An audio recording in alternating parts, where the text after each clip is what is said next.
All right, this is the story about Rabbi Shimon Bar Yochai. Let's see if we have time. Tomorrow I'll tell you the story about how he ran away from the Romans, how he was very outspoken, and he ran away from he spoke out against the Romans. And all the other rabbis, they were, you know, how do you say, trying to be diplomatic. What good is it going to do to speak against the Romans? As decadent as they were, as terrible as they were, but they figure, let's not make it worse. And Rabbi Shimon, he didn't think what's going to be. He just said the truth, that everything they do is for their own licentiousness and their own decadence and their own, how do you say, disgusting desires and rulership and barbarian nature that they have. Okay. So anyway, the Romans heard about it, and he had to run away, and he hid away in a synagogue for a year, and then he ran away and he hid in a cave with his son. That they were together with his son, and they hid over there. And in that time, they wrote the book, the Zohar, which the Alter Rebbe, the first Rebbe of Chabad, writes that he could have written the Zohar in just a couple months. Okay, so let's go.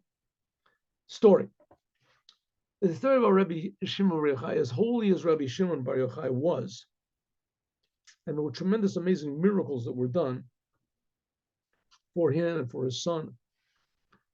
But there was also a very interesting, more mundane story. Once, a man and his wife, they decided that they had to get divorced. Why? Because there's a law in the Torah that if a person doesn't have children, is married for 10 years and doesn't have children, then it's a sign that for some reason the chemistry between them is not good, and so that's grounds for them to divorce. Grounds for them to divorce. They divorce amicably and they divorce, not good, but they want to have children. Having children is the most important thing in the world. If there's no children, then there's no people. There's no anything. And so they decided they're going to get divorced. So they went to. So the lady came to Rabbi Shimon Bar Yochai, and she said that we're going to get divorced. So he said, bring your husband, and I'll tell him what to do. So they went to Rabbi Shimon Bar Yochai, and Rabbi Shimon said, yes, okay, you're going to get divorced. You don't have any children. You have a very good point. And, you'll marry a woman, and she'll get married to some other man. And that, it could be that the problem is one of you is unable to give children, or maybe it's just a bad chemistry between them, and that both of you will have. So they came to Rabbi Shimon, and Rabbi Shimon said, but you have to make a divorce party. A divorce party, the man said, I never heard of such a thing. Oh yeah, you have to make a divorce party, and I'll explain to your wife what to do. You don't have to wait here. So the man went, and Rabbi Shimon gave instructions to his wife how to make a divorce party. So sure enough, they made this big party, and they invited, they had a band there, and then they invited the family and all the friends, and they made a big divorce party. So she said that to her husband that the rabbi, Rabbi Shimon Bar Yochai, said that you should make toasts. You should make a toast, l'chaim, for the new life that's going to both of them us together, and toast us and me and you will get toasted, and our future husbands and future wives and our family. And then, so he said, okay. So he stood up and he, made a little speech about how much he he loves his wife and that they get along well, but it's very important to have children. And so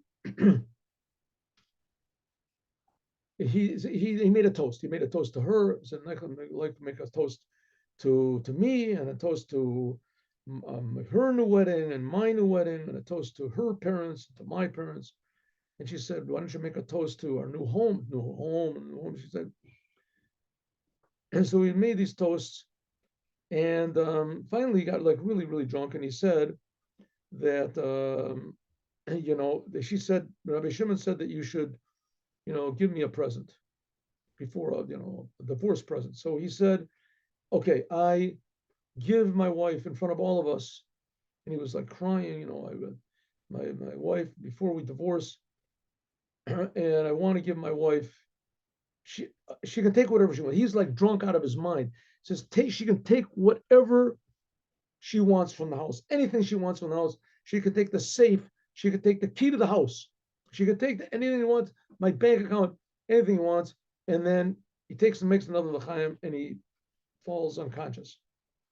So it could be that, I don't know if they actually got divorced before this party or if they're going to get divorced. In any case, they made the divorce party.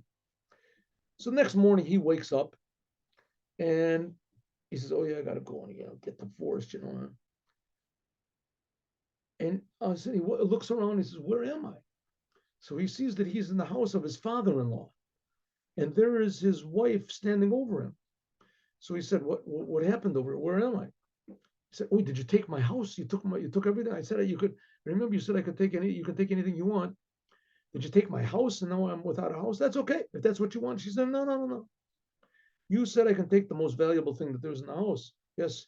He said, "So I took you. That's what Rabbi Shimon told me to do. I'm taking you. Now you belong to me, and let's get remarried or let's continue to be married." I don't know if they made divorce before or after. And we'll have a new start. And sure enough, they did. It could actually be that they did get divorced. They got divorced before the party, right? And she said, "Okay, now let's remarry. You can remarry your wife. Let's remarry. I took you, and I'm telling you now, you belong to me." She says to him, "And you have to marry me, remarry again." So they got remarried, and they had children. So the question is sort of asked, why couldn't Rabbi Shimon just give them a blessing that they should have children? So the answer is that there had to be a breaking before there could be a repair. In other words, there had to be a removal of their previous identity in order that there could be a new identity. And so that's also the whole idea of the exile that we're in, to make the Jewish people more aware and connected to the Creator and less connected to themselves. A new marriage, a new wedding. They got married already at Mount Sinai when when God gave the first temple, the second temple. That was the marriage according to the engagement, according to what it says in Song of Songs. And the future redemption is going to be the total marriage by means of the Rebbe Melech HaMashiach. Now, have a good day with Mashiach. Now, God willing, 8:15 tomorrow morning, we learn Lakuti Torah. Shalom Uvracha.